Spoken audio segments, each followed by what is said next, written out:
Hello, everyone, and welcome to the Hachette Book Group Youth Summer and Fall 2026 preview. I am Ronny Khuri, a senior editor at Booklist, and before we begin, I will go over just some technical details. Today's slide presentation and title list were included in a reminder email that you should have received from Zoom about an hour ago. To download them, you can open that email, scroll to the bottom, and click on the links located there. You can also download the slides and title list by typing the URLs on this screen into your web browser. If you have any trouble, you can just contact us at webinars@booklistonline.com. If you're in the audience, you are in listen only mode, but we definitely welcome any questions that you might have. So on the bottom of your Zoom screen is a toolbar with a section for Q&A. So if you have a question or if you need technical assistance, you can just click Q&A and type your message into the box that pops up. We will do our best to respond to all of the tech-related questions, and then we can pass along all of the other questions to the panelists, and they'll be able to follow up with you after the webinar. We also offer closed captioning on our webinars. So to enable or disable them on your screen, you can look for and click the Show Captions icon on that bottom toolbar. If you choose to enable subtitles, you can adjust the size of them at any time by selecting Caption Settings. And finally, we do expect all participants to maintain an atmosphere of respect, and anyone who violates that standard of behavior may, at our discretion, be immediately removed. But we have a wonderful event today with special guests and some fantastic book lists. So without further ado, I will pass the mic over to the Hachette team, who will introduce our first author guest. Hi, everyone. I'm Laura Lutz. I'm marketing manager at Workman Writing Press Group, and I have the amazing honor of introducing you to our first author guest, Nick Lund. Nick's the author of the middle grade book, World Without Birds: How to Save Our Planet One Bird at a Time, which recently received a Booklist star review where they said Nick's gentle tone is forthright and anchored by scientific research, and Orlando's colorful illustrations help soften the book's serious content and stoke appreciation for our feathered friends. As I recently discovered while traveling with Nick for work at the Texas Library Association conference, if any of you were there, he loves ice cream and cannot resist a lazy river. And here he is to tell you more about himself and this incredible book. Take it away, Nick. Hello. Thank you, Laura. Thank you so much for that introduction. I do love ice cream. That is true. I love lots of things. And I think first and foremost, if I was going to describe myself, I would describe myself as a birder. I love birds. And honestly, and that means traveling all over to find them, knowing about them, learning about them, seeing as many as I can. It's been the greatest thing that has ever happened to me, discovering a love for birds. I grew up being really interested in the natural world, but not really knowing how to engage. I have a lot of hunters and fishermen in the family, and those activities never really spoke to me. They were boring most of the time because you're sitting there in the boat catching the same fish over and over. At the same time, I would be watching these nature documentaries of that felt exotic, and it felt like the natural world was a faraway place that sort of wasn't relevant to me, something else.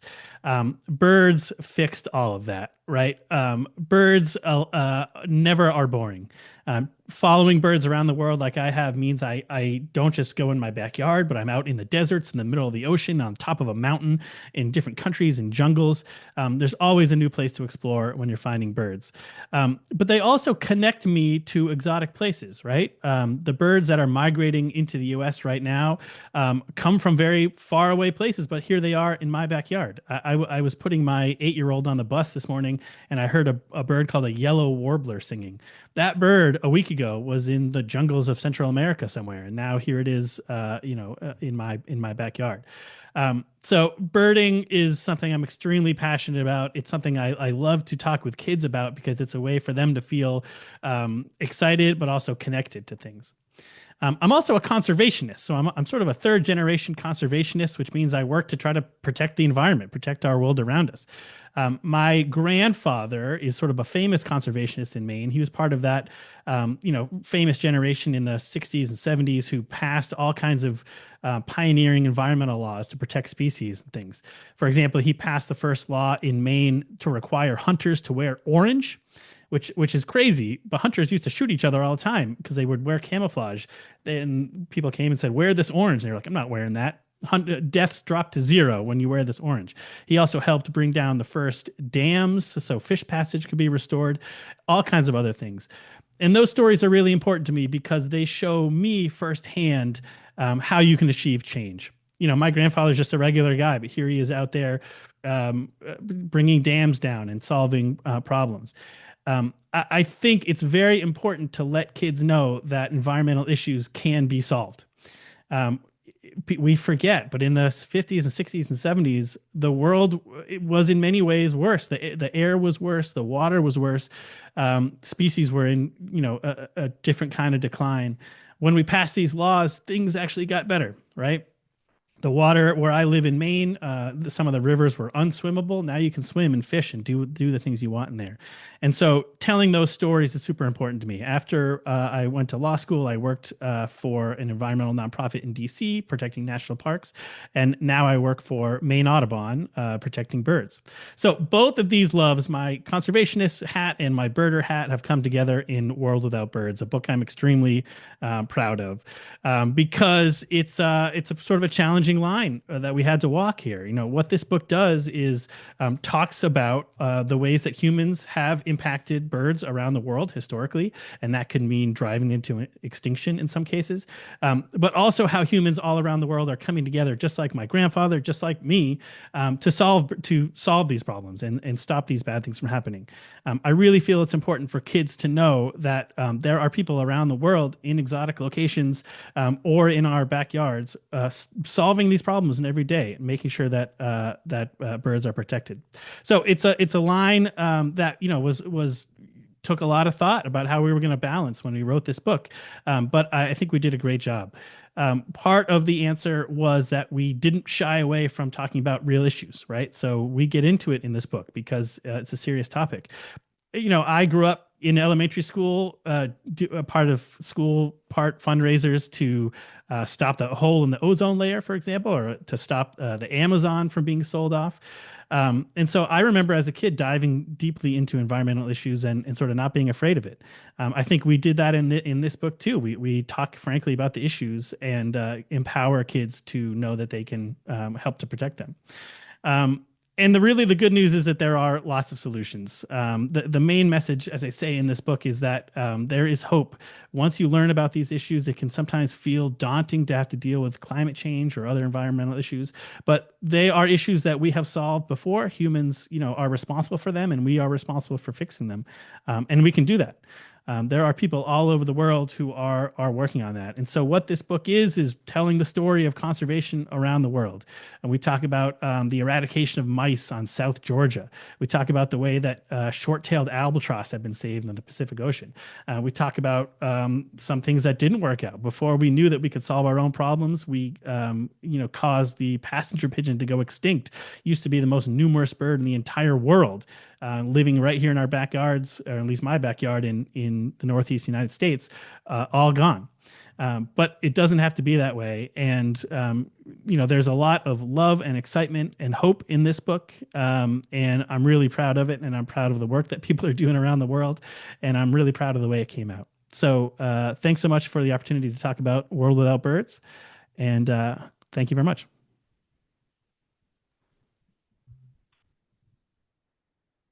Thank you, Nick.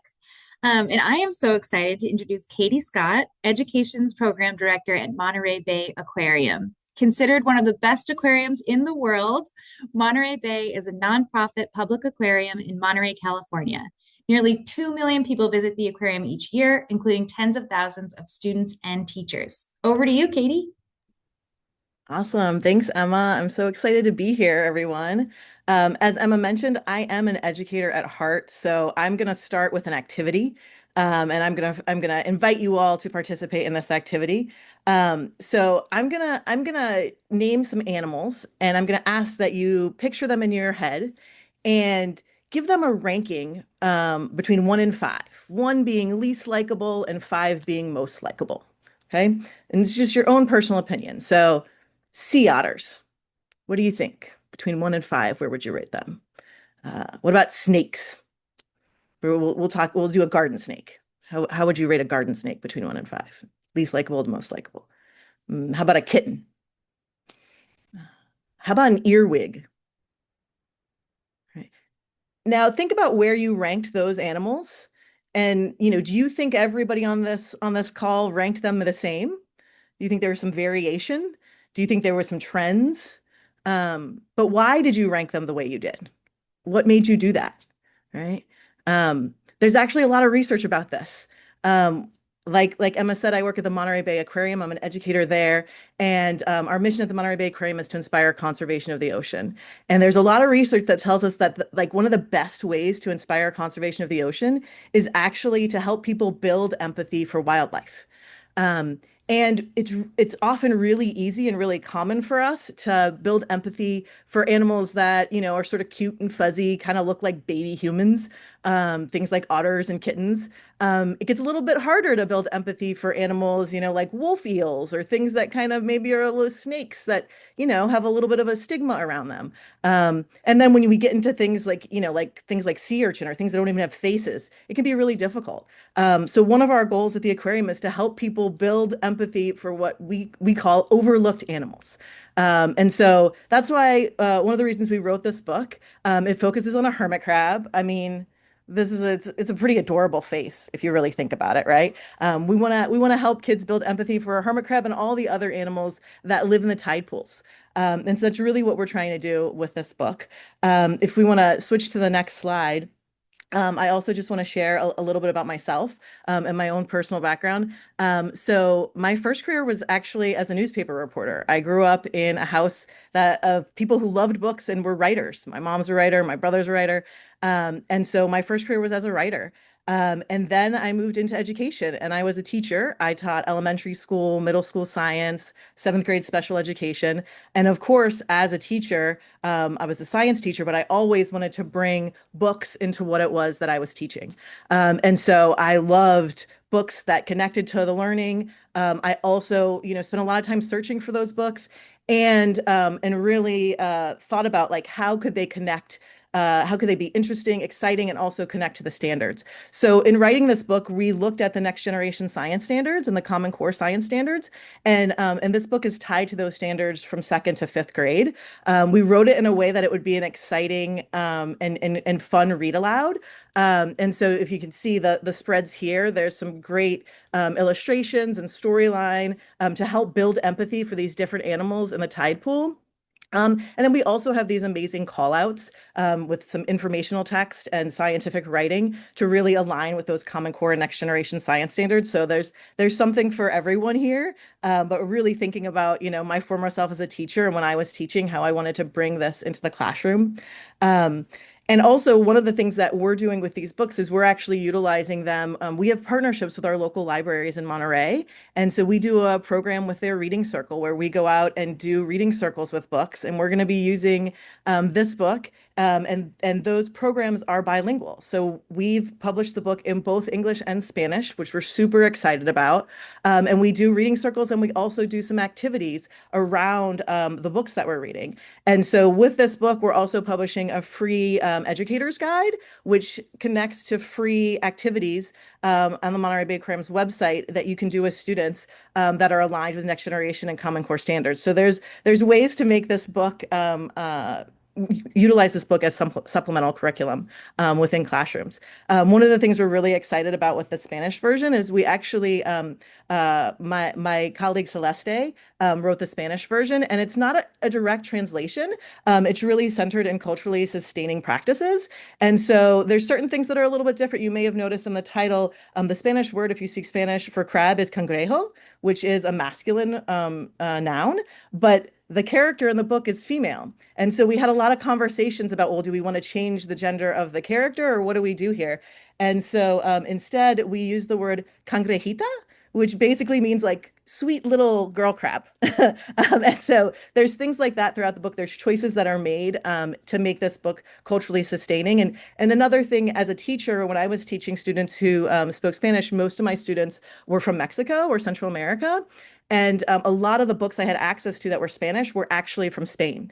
And so this book is really aligned with the Spanish version, is really aligned with that Mexican Spanish. So we're super excited to present this to you, and we hope you really enjoy it. Thank you so much. Thank you, Katie. That hermit crab was adorable, and I will try to keep an open mind about wolf eels. Hi, everyone. I'm Becca Matheson, and I am so excited to introduce Mike Chen, a New York Times bestselling and award-winning author of sci-fi and horror. His work has been nominated for numerous awards, including the Goodreads Choice and Compton Crook Awards. You may know him through his novel A Quantum Love Story, or through his writing for the Star Wars, Star Trek, and Marvel universes. At Running Press, we are ecstatic that Mike is expanding into the YA space with his forthcoming portal fantasy novel of Sorcery and Science out this September. I will pass it over to Mike now to tell you all about his forthcoming book.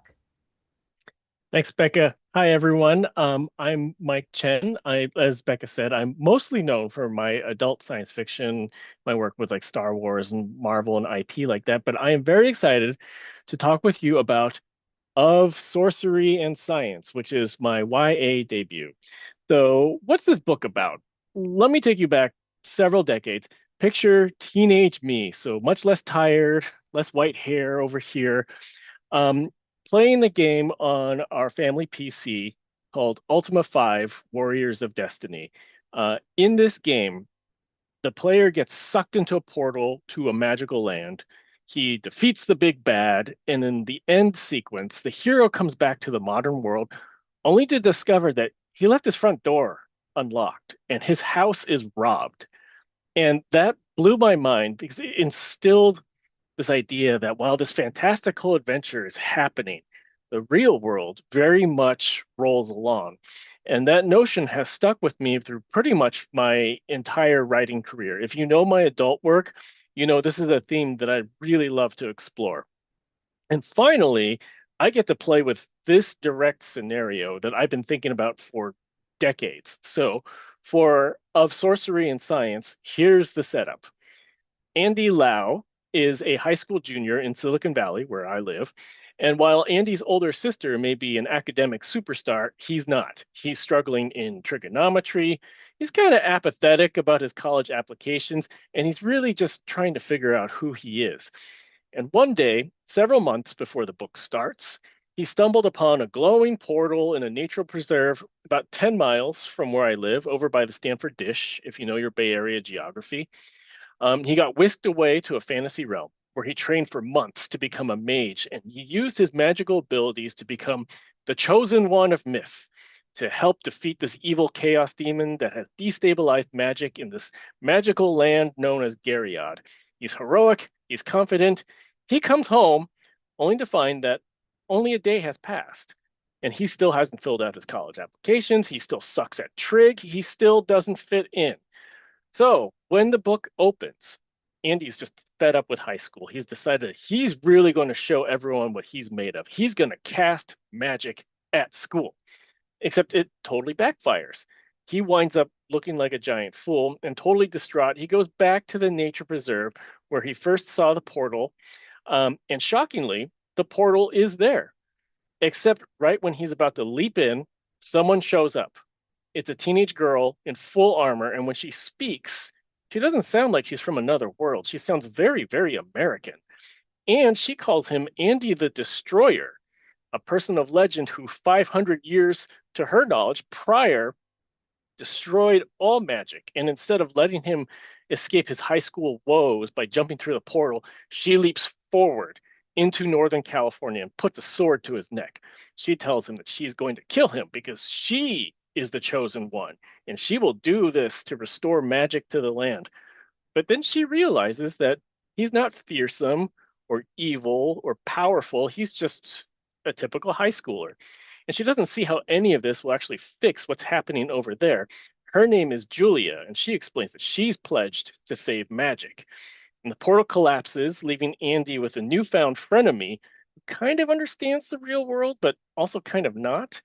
And together, Julia and Andy set out to save magic using science in our world to figure out why magic went bad in the other world, all while Andy deals with his trig classes, his overbearing parents, his shift at the boba shop down the street, and his college applications. So this book has several underlying themes, which I think you can probably glean some of it from the plot summary. First of all, it's about expectations. We all deal with expectations, whether it's your family, your boss, your friends, and what happens not only when you don't meet those expectations, but when you just really want to do something different. One of the things I really wanted to do with this book is to give kids the permission that it's okay for them to love what they love, even if it doesn't meet those expectations. At the same time, it encourages teens to think about why their parents may feel that way. This ties into another theme of the book, which is how children of immigrants like myself deal with the cross-cultural expectations of their parents. Andy deals with this head on during a particular scene where a magical mishap causes them to reveal their deepest fears and the emotions behind them. For us children of immigrants, that honesty is not something you encounter a lot. And like my parents still don't know how to open up, and they've lived in America for 50 years now. And finally, one of the themes that ties this together is found family and friendship, because I have found that the safety net of life is your found family. And it's very much how Andy learns to cope with the pressures put on him. And without spoilers, it is very much how he saves the day. But more importantly, how he finds himself. I wanted to write a book about friendship. And so the friendship between Andy and Julia is very important because I feel like we need to see strong platonic relationships that cross gender, racial, and economic identities. So with that in mind, who is this book for? For YA readers, I'd say it can skew to the younger side. Older YA will relate to the pressures of high school, fitting in, thinking about college, but there's nothing inappropriate for younger readers. I'd say 11 to 12 is a lower bound. I can put it this way, my 11-year-old daughter read it, and she proudly tells me that I actually wrote something that she liked this time. As for genre, fans of epic fantasy and video games will recognize a lot of the tropes in there, but they're turned on their heads, and the inversion of those tropes provides a pretty accessible and grounded way into the story. And the tone of the book is pretty light. There's an emphasis on humor and friendship. It's even though a lot of epic fantasy goes grim dark, this is definitely not that. And for Andy, these flow into his overlying themes of, as I said, being a child of immigrants, the pressure that typically comes with that culture, and a nice bit of AAPI visibility in a positive male way.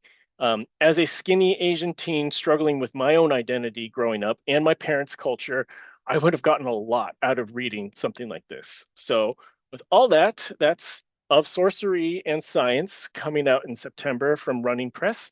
Thank you for having me, and thank you for letting this adult dip into kidlit.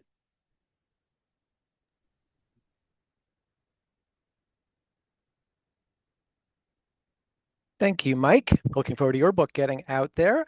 I am Chris Vicari of Union Square and Company, here to tell you that author Julie Liu loves all things fantasy and horror. The darker and queerer, the better. She is the author of an adult gothic horror novel called The Wives of Herrick Hall. But today she is here to talk about her debut young adult novel, Death in Verse, inspired by Agatha Christie's classic And Then There Were None. Death in Verse is a locked island murder mystery featuring a retreat for magical poets that will have readers racing to the final reveal. When she's not writing books about the magical and the monstrous, she's likely exploring the Pacific Northwest with her partner or playing endless games of fetch with her Chihuahua Terrier pup, Cody. You can find her on Instagram at _JulieLou_, but today she joins us from beautiful Portland, Oregon. Please say hello to Julie. Hello. Thank you for the introduction, Chris. And thank you all for being here today and listening to us chat about our books.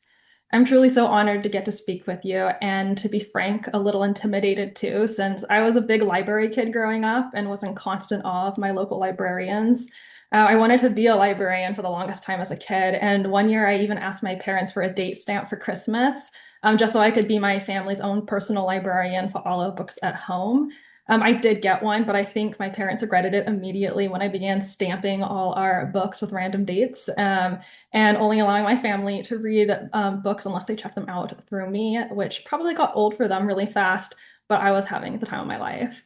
But anyway, I thought I'd introduce myself a little bit first and then dive in more about my book coming out this fall. For most of the past decade, I worked in film and television on the representation side and then in creative development, which on paper sounds like a reader's paradise because I was reading scripts and books all the time. But take a stack of like 5 scripts and 2 books home every weekend and have to read them all and have a cogent take on them by Monday morning, and suddenly reading wasn't so fun. On top of being in a 24/7 type of job, I burned out really badly and decided I needed to find that initial spark I had when I first fell in love with stories and that excitement I felt as a child when I began a new book. And that led me to start writing again. I'd spend nights after work at my desk and weekend mornings at my local library, falling in love with stories all over again. I participated in NaNoWriMo back when it existed and completed my first really horrible draft in something like 2 weeks. But fun fact, I worked on revised that script a lot, and it is the debut novel Chris mentioned, The Wives of Heracles, which actually comes out this Tuesday, which I'm very excited about. But way back then, publishing seemed like such a pipe dream and something that surely couldn't happen to someone like me. But I felt so in love with the process of writing and crafting stories that I was burned out anyway. So what did I have to lose by going after my dream?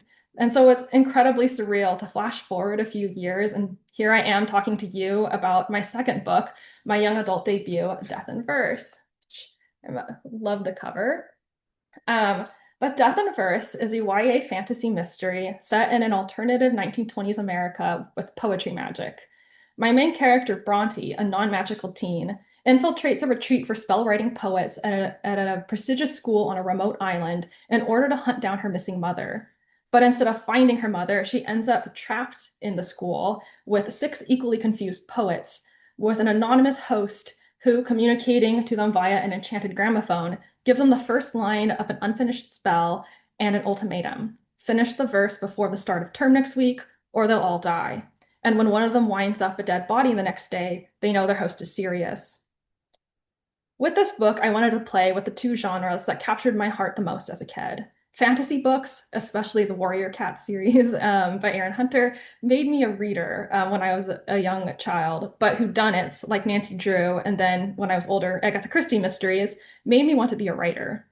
I was fascinated by the way an author could craft a story that keeps you baffled and guessing until the very end, until the detective pulls off the blanket and then reveals everything and makes the ending feel so obvious and inevitable. I begged my parents for notebooks so I could fill them with murder mysteries of my own, and even checked out a encyclopedia of poisons from the library so I could find new and inventive ways of bumping people off, which probably disturbed my parents greatly, and they're probably very glad I am an author now instead of maybe a serial killer. But as I look back now on the stories I loved then, I realized what was missing from them was me. I am a mixed race, queer, non-binary person, and I was reading very white, very straight, and very cis stories. As a young reader, stories were also foundational in helping me shape my understanding of the world and my place in it, and yet I wasn't even in their pages. And so I wanted to write a book for teens like me, the kind of book that would have made me feel seen, or helped given me a vocabulary by which I might have been able to understand myself by. The type of story where we get to exist not only on the page, but directly in the spotlight. It was very important for me that my queer main character Bronte and my non-binary main character Marlowe got to be heroes in a way that celebrates their identities without making their story specifically one about trauma, or at least a trauma of identity, since a lot of people die and they get traumatized by other things. But I had a lot of fun with Death and Versus world building, but I did take some liberties with it. We are in a 1920s America, which, shocker, it wasn't a very accepting of difference. But I wanted my queer and non-binary characters to get to exist openly as themselves because I didn't want to be such a stickler to history that I lost sight of my desire for teens to find themselves in the pages of my book. Discrimination isn't ignored and is certainly a major theme in Death in Verse, but my characters get to assert themselves and live authentically as they are, which would have meant the world for me as a teen, questioning and struggling to make sense of my identity. Though the book is dark and twisty, and I hope a little heartbreaking, at the end of the day, I want my readers to ultimately find hope. That no matter how bleak the world might be, there's still a way to navigate it without reducing yourself into a box that doesn't fit you. I hope teen readers especially feel empowered that they too can take charge of defining themselves for themselves and see that we can be heroes too, no matter how much society would have us believe otherwise. I just want to end by acknowledging that it's a really tough time to be a queer author in general. And I'm sure for you being librarians trying to champion queer stories, it's especially difficult too. As I was writing this book, I wondered if it would ever find a home or readers who it could reach. And so to be here today with a publisher like Union Square, who's embraced my book with such open arms and never once asked me to change or reduce its queerness, is especially enheartening. And getting to share the book with you, my literal childhood icons, is truly such an extraordinary honor. So thank you so much for joining and listening to us all speak about our books today. As Chris said, if you have any questions, you can just find me online. I'm mostly on Instagram at my name, Julie Liu, with underscores on both sides. But yes, thank you so much. I hope you have a wonderful rest of your webinar and a lovely rest of your day. Thank you. Thank you so much, Julie, and thanks to Nick and Katie and Mike for introducing yourselves and your amazing books. We're going to now move to the Book Buzz portion of the webinar, where we will hear about some other fantastic new titles coming from Running Press Kids, Storey Publishing, Union Square Kids, and Workman Kids. And our first presenter will be Chris Vicari. Chris is the Director of School and Library and Retail Marketing at Union Square and Company, where he has worked since 1997.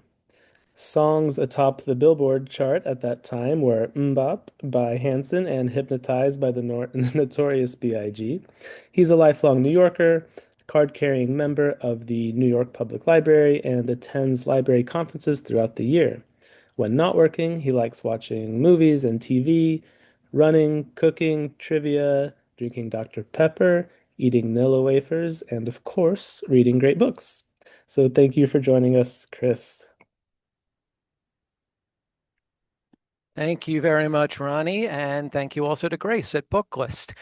I am Chris Vicari of Union Square and Company with a quick look back at early 2026. On the next slide, you can see a #1 New York Times bestseller with Mo Willems and the Pigeon in It's My Bird Day, a starred school library.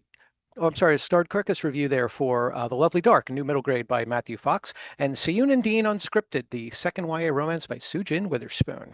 Next slide, please. Releasing in May, we have book 2 in the highly acclaimed Bad Badger series. 3 starred reviews so far for our middle grade graphic novel, The Hidden Dominion of Geordie James, and stars also bursting for the YA novel, The Electric Life of Lavender Lewis, about a young girl who has been living with epilepsy for years. Next slide, please. And coming later this year, we have on the next slide a new early reader series from our #1 author, Mo Willems. Here comes Snake and Bat, two best friends set in the world of Elephant and Piggy. In what will we find in this box? Next slide, Snake and Bat find a box. The box is exciting. It is instructive. Next slide, it can be a toy, but the box is also not theirs. How can a box be one thing and so many things at the same time? This is a planned multi-book series to explore how best friends support each other. Next slide, please. We really like cooking slop. You might think you have the best recipes to cook with and for children, but do you have one for yes, pleasey mac and cheesy or slopsicles? I bet you don't, but don't you fret. Next slide. The only thing Piggy likes more than making slop is sharing favorite recipes with best friend Elephant Gerald and you. Next slide. So grab your apron and get cooking with this fully illustrated cookbook of 50 yummies, including breakfasts, mains, and desserts. Perfect for kids and parents to make and bake together, and even has the recipe for Piggy's signature slop. Next slide, please. Coming in picture books. Next slide, Stampede by Gerald Connors. Want a bite? From a hungry horsefly causes cows in the herd to stampede. Jasper and Cleo join in on the fun. Next slide. From the desert to the rainforest, the calves become globetrotters, but their traveling gets exhausting. Next slide. Will they be able to stop the herd in time to get home for their much-needed nap? On the next slide, we have The Wishing Well by Gideon Sterer. Plippity plop, coins fall down into the wishing well, and at the bottom is a monster who must count them all. Next slide, he dreams of the day when he might leave the well. His plight and daring escape reminds us that true wealth is measured not in coins, but in love, freedom, and the beauty of nature. Next slide, readers will embrace what they take for granted in this emotionally rich story with a touch of magic. Next slide, please. The Legend of Mrs. Claus, sweet holiday story and second book from musical superstar Lance Bass, a perfect companion to his New York Times bestseller Trick or Treat on Scary Street. Next slide. On Scary Street lives one small cat. She does her best to scare and fright, but nothing ever seems right. Then on one cold eve on Pinecone Lane, she stows away in Santa's sleigh. But you get to jump on board too to see what happens on this festive night. This, I promise you, will be an exciting holiday adventure. In nonfiction, 5-Minute Genius stories continue in June with 5 new titles. I'll call out Lionel Messi with the World Cup coming out, and also, next slide, Rosa Parks. These books focusing on their STEM achievements, creativity, or activism with 10 stories per book to inspire young readers. On the next slide, I get into middle grade graphic novels. On the next slide, we have Bunny vs. Monkey in the League of Doom, the third in the popular Bunny vs. Monkey series. Next slide, How to Walk a Dog by Joanne Levy. Even if he does ask a lot of questions, young lad Asher Abrams has his ADHD under control most of the time, and he stands up for the people he loves, like his best friend Jillian, who used to be his best friend until last summer when they had a huge fight. Soon after, he catches her shoplifting feminine hygiene products in a local store and realizes that Gilly's life has changed dramatically. Not only is her body changing, her mom has disappeared, and her dad struggles with debt. When Gilly's period arrives unexpectedly at school, she is bullied, and Asher is determined to support her and normalize what she's going through so no one gets shamed about this natural part of life. He even convinces her to help film a movie about periods for his school project, but when their silly PSA goes viral, can their newly healed friendship handle a new level of attention? Author Joanne Levy here tells a sensitive, accessible story about understanding why not fitting in and occasionally standing out might be the key to being understood. Next slide, in young adult, you did just hear from Julie Liu about her book, Death in Verse. If attending the ALA conference in Chicago, look for her on the Mystical Magical panel on Sunday, June 28th. Lastly, in young adult, the first such novel by award-winning author Dusty Bowling. It's The Drowning Game, where Dusty crafts a wild ride in the late 1990s in the scorching heat of Arizona's Salt River about a college freshman who becomes obsessed with a girl in his class named Madison, who looks exactly like a girl he witnessed drown a year before. Will he ever find out what's real, or will his obsession be his downfall? It's perfect for fans of Karen McManus, Holly Jackson, and gives opportunities for Dusty to grow with older fans who have read her extensive backlist. Next slide, please, my friends. Those are the books. That's the way it is. Today, April 30th, 2026. Thank you for your time, and here is our next presenter. Thank you so much, Chris. Next up is Becca Matheson. Becca is the marketing and publicity manager at Running Press Kids. She previously worked as a children's buyer for Joseph Fox Bookshop and in the licensed publishing division at Scholastic. She lives in Philadelphia, Pennsylvania, where she loves to promote and champion all things Running Press Kids. Take it away, Becca. Thank you, Ronnie. Hi again, everyone. I'm so excited to represent Running Press Kids today, where we aim to publish books that educate, entertain, and inspire. You heard from our author, Mike Chen, earlier, which is fitting because I'll be starting off our preview with some key YA titles. Next slide, please. Most of you likely know the recently published Ellen Poe, The Forgotten Lore, for earning a JLG Gold Standard selection for all the trade love it's gotten, including a school library journal starred review. But if you really want to see the enthusiasm for this cozy YA mystery with an Edgar Allan Poe twist, give it to a teen at your library. There are so many things I love about this book. It's the perfect dark academia read. It is atmospheric. It has a deep sense of history. It honors Edgar Allan Poe's rich literary tradition. It's full of puzzles, cryptograms, a treasure hunt, a journal that needs deciphering, And yes, the ghost of Edgar Allan Poe continually appears with the very annoying habit of speaking in cryptic verse right when Ellen needs help the most. If I'm telling you things that you already know, then the next slide is for you. Because Ellen is back on the scene and back on the case in Ellen Poe Forevermore, out this October. Like the first book, this will simultaneously release as a library hardcover and paperback, and is also written by award-winning author Diana Peterfrund, whose 16 novels have been chosen for the New York Public Library's Books for the Teenage list, the Capital Choices Reading List, the Texas Lone Star list, and the Sunshine State Young Reader Awards list, among others. To continue with Ellen on her journey to track down Poe's stolen journal and stop a murder, which will now move from Baltimore to New York to Richmond and back, I'm happy to let you know that book 2 is officially available for request on NetGalley, and I of course have a few select print galleys just for librarians. Booklist can give you my email after the webinar if you're interested. Next slide. And if the teens in your library tend to lean more into Comic-Cons and cosplay, don't miss our new Lady Lovelylocks series written by author Carrie Harris, which reimagines the vintage character for a modern teen audience. Snagged is out now, and Tendrils will release this August, and I promise the heroine and her pixie tales will win everyone over with a story full of rainbow hair, bravery, and a large dash of heart.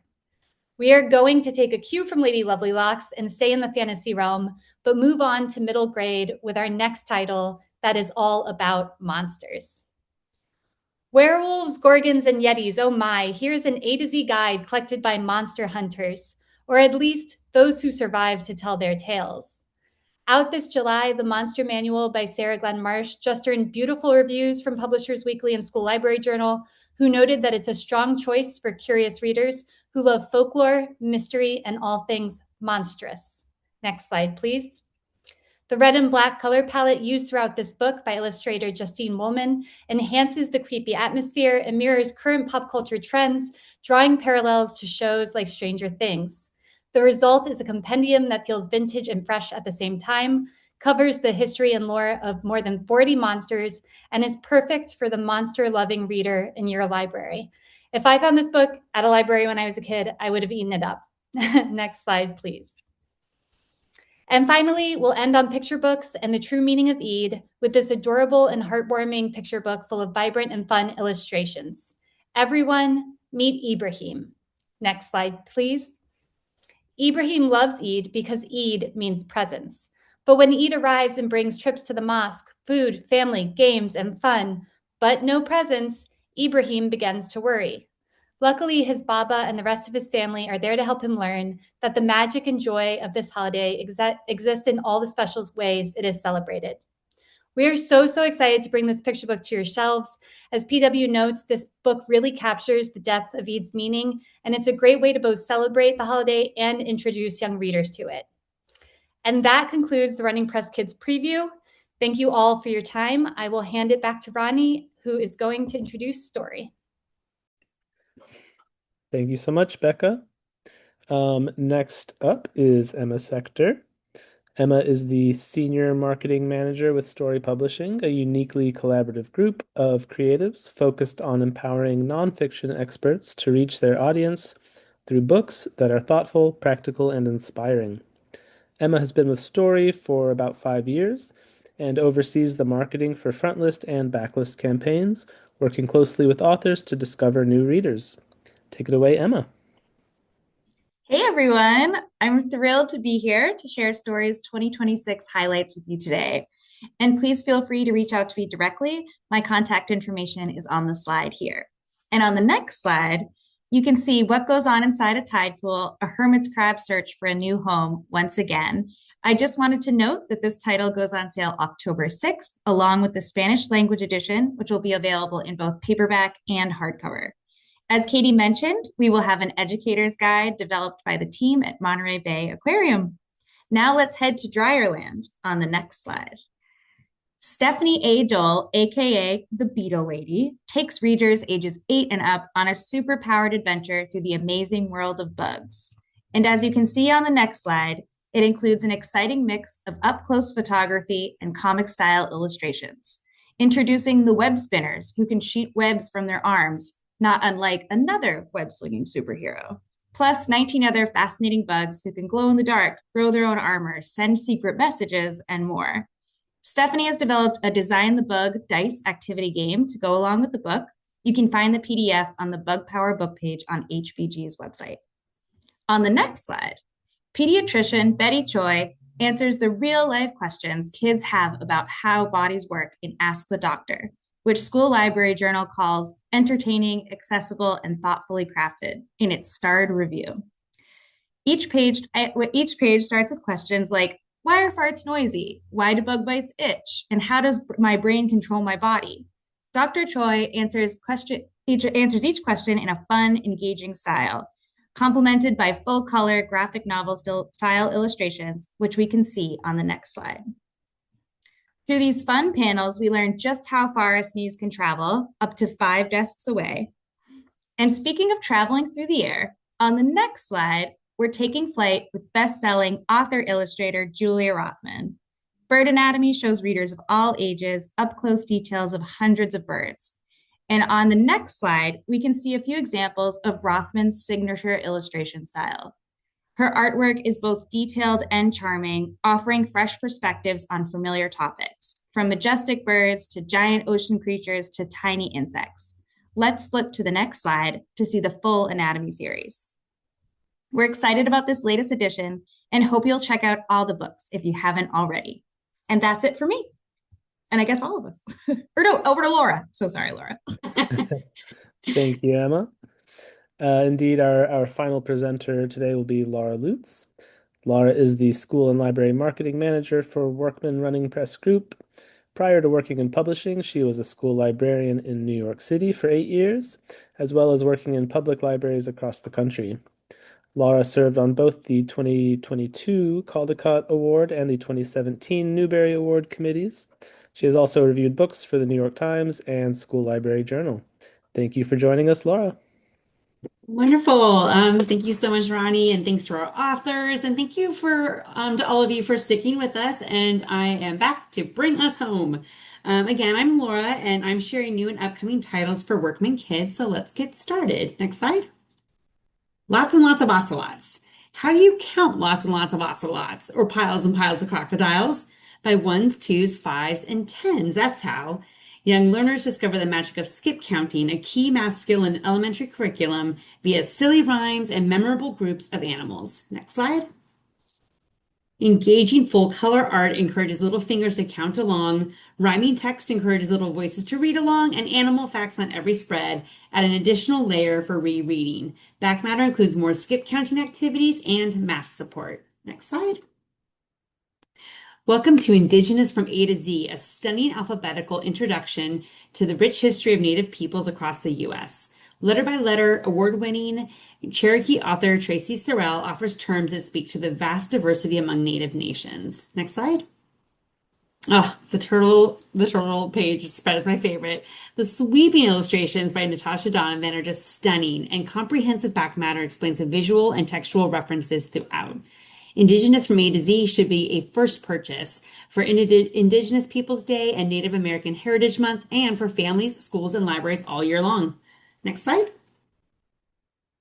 Actual Factual Files is a new nonfiction series for fans of who and what is, for those who are looking for understandable, engaging books for elementary school readers. We begin with Ancient Egypt and Outer Space, both coming out in June. Next slide. What I really love about this series is that there's enough information to support nonfiction curriculum, while also being written in an entertaining way that curious kids will pore over them in their spare time. Each book is being published simultaneously in hardcover and paperback, and the next books in the series, Greek Mythology and Titanic, come out next year, 2027. Next slide. Declaration Decoded. This fascinating book goes through the Declaration sentence by sentence and idea by idea.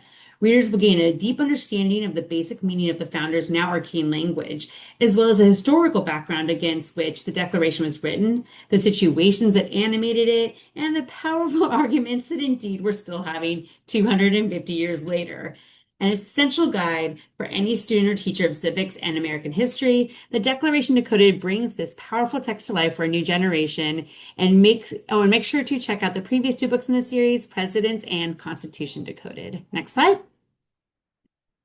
Did you hear what happened at the Alamo? In the 1820s, when Texas was still a part of Mexico, settlers from the U.S. began to pour into its vast and beautiful domain.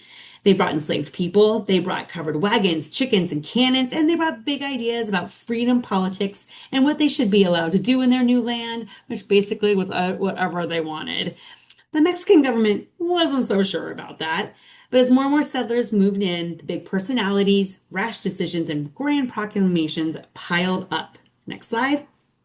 And it would all come to a head in an old church in San Antonio known as the Alamo. Did you hear what happened at the Alamo? Offers a brutally honest and wildly entertaining new account of the creation of Texas and the stories we tell about our history. Did you hear what happened in Salem? Came out last year, and look for Triangle Shirtwaist Factory and Gettysburg in 2027. Next slide. Next up is Who Got Game Football by award-winning author Derek Barnes. Football rules America. 41% of American adults say it's their favorite sport. Next slide. Previous slide. By the time you're finished with this book, you'll have an advanced degree in football facts. It is game time, baby. And don't forget the previous two books in this series for all your baseball and basketball fans. Next slide. Through generations, there are brilliant and inspiring rabbis who have shaped Jewish tradition as we know it. Some faced persecution with great courage, some accomplished staggering works of scholarship, and some created lasting impressions that reverberate through the centuries. Next slide. Each rabbi is brought to life in full color illustrations, and their entries include dates, locations, and more. Taken together, these stories create a rich, inspiring history of faith and tradition. And also check out the previous book in the series, Stories of the Saints. Next slide. As the co-founder of Amy Poehler's Smart Girls and head of the talent department of SNL, Meredith Walker has spent years sharing ideas that feel real, relevant, and approachable to young people. Now she's written a whole guide devoted to helping teen girls discover who they are, feel their feelings, and develop their confidence. Next slide. Compact, insightful, and full of warm wisdom, Be Yourself and Other Bad Advice is the perfect book for any reader letting go of the old rules to create a life that's truly their own. Next slide. And that's it for me. Perfect timing. My contact information is on the slides, so feel free to reach out to me with any questions. And now stay tuned for some finishing remarks from Booklist. Thank you. Thank you so much, Laura. And another big thanks to all of our panelists, all of our authors. Tomorrow, all attendees will receive an email containing links to today's video recording, slide presentation, title list, and a certificate of completion. For more about Booklist webinars, you can visit booklistonline.com/webinars, where you can view archives of past webinars and register for upcoming ones like those you see here. You can also find out about the latest webinars on our social channels. 150 years of empowering library professionals, advancing access to knowledge, and protecting the freedom to read.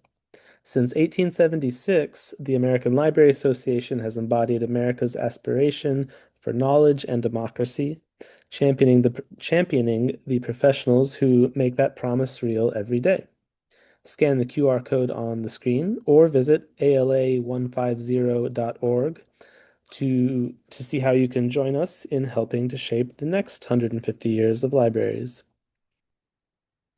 Thank you again for joining us for today's webinar, and another big thanks to our special guests, Nick, Katy, Mike, and Julie, and to our presenters and sponsors, Running Press Kids, Storey Publishing, Union Square Kids, and Workman Kids. This concludes today's webinar, and we'll see you next time.